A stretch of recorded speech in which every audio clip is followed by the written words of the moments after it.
My perspective on money has shifted. I used to think it meant a lot one way, but now I think of it totally different. And I credit Joe Vitale with teaching me this and giving me a transformation. Stay tuned for what it means.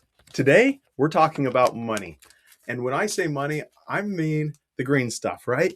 When I was a little kid, I used to be fascinated by money. It was so intriguing to me. Now, I started collecting $2 bills as a little kid. This stack is all $2 bills. I thought I was the coolest thing ever. Nobody had $2 bills. You couldn't get them at the store. You couldn't ever trade. Like, they still are legal tender. It says this note is legal tender for all debts, public and private. It's real money, but nobody uses $2 bills. So I thought I wanted them, started collecting them. And when I went to the fair as a little kid, you could enter stuff into the fair. And if you won, they would give you a $2 bill. And oh, it was so cool. Then I was buying the $2 bills from whoever else won that I could get them from, and just got the stack bigger and bigger. And it's nothing. I mean, it's maybe $100 or so in $2 bills, nothing to write home to your mother about. But for me as a little kid, it meant so much because it was unique and it was cool, and I could still spend it to buy, like candy. But then later on in life, I'm back in West Virginia and I got a couple of coins that were really cool. This one is from 1824, and this is 1 penny. You see how big that is? It's massive. This is a silver dollar that I got from a friend. He said, I don't want you to spend it or trade it for money. I want you to value this as a gift from a friend. And I've kept it, and I have it in this little bit of plastic just to make sure it's a little safe. And look at the size difference. They're not that much different. If you're watching this, the silver dollar is normal size, but the penny is probably the size of a quarter or a little bit bigger. And that was a penny back in 1824. Now, all of this money, it's not even worth that much, but I've just enjoyed collecting little things over the years and had a lot of fun with it.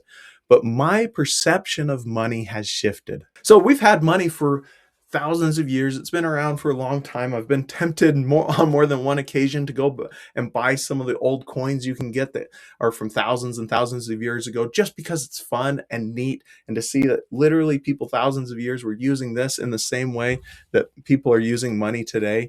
But really, for me, I thought that money was this scarce thing that you had to go out, you had to get as much of it as you could and save it, and you hold on to it and never let go of it. And I have my stack, and it's so important to do that. But then I discovered that it really doesn't mean that at all.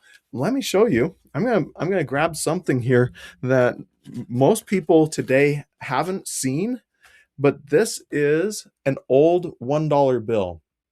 And if you read closely on what this says, it says, this certifies that there is on deposit in the Treasury of the United States of America, down here, $1, I can't read it in reverse, in silver, payable to the bearer on demand. So this was from 1957. Back in the day, it was so much more convenient to carry a piece of paper around than a silver dollar around, that they were allowing people to carry this, and it had the same value as one of these. And I could carry this, but if I ever wanted my silver, I could go to the government, say, here's the dollar, they'd give me the silver. Now, back then, this was worth the same as this.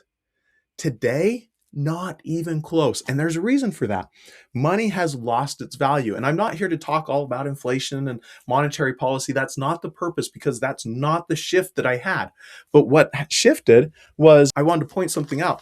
In 1957, these two things, the silver dollar and the paper dollar, were equal by admission of that. So if those two things were equal, and maybe it's not this exact amount of silver that they'd give me, but if those two things were equal back then, we fast forward to today, this dollar doesn't have the same buying power. And it was because of that shift in monetary policy.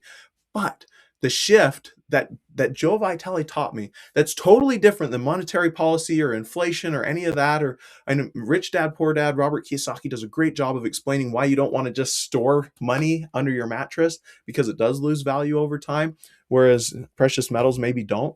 But what Joe Vitale taught that is so critical, everyone needs to learn this. If we all adopted this policy, it would shift the whole world. He says that money is merely a way for us to express gratitude. And what does that mean?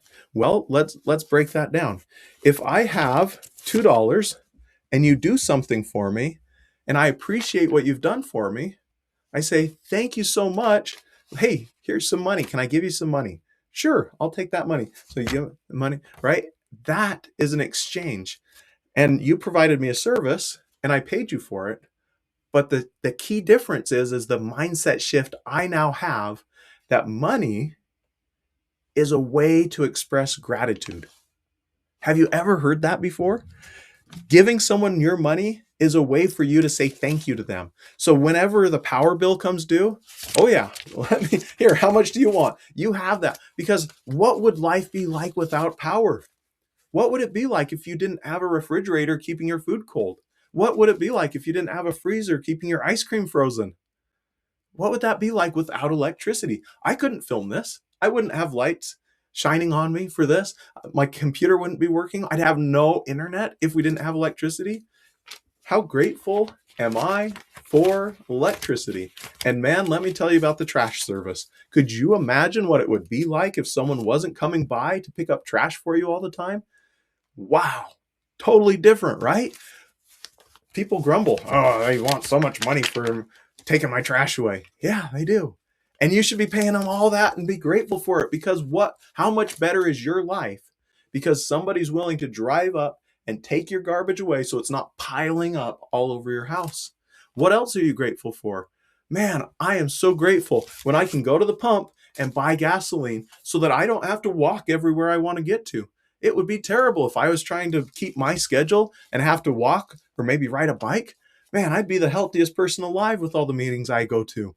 But because I can give someone some money and they say, thank you so much for pumping that oil and converting it into gasoline and allowing me to have some gasoline so I can drive where I want to, that is transformative at the deepest level, because now we as individuals are no longer grumbling and angry that we have to pay a high price for something.